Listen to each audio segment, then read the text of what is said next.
Criglor Najjar syndrome. Criglor Najjar syndrome is a rare genetic condition that occurs when your liver can't break down bilirubin, a substance created by red blood cells. Children with this condition have jaundice, where their skin appears yellow. Some symptoms are life-threatening and cause irreversible brain damage. Overview. What is Criglor Najjar syndrome? High levels of toxic bilirubin in your blood cause Criglor Najjar syndrome, a rare genetic condition.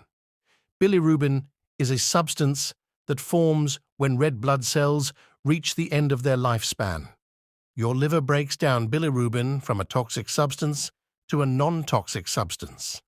What are the symptoms of CNS? The symptoms of CNS type I generally become apparent shortly after birth.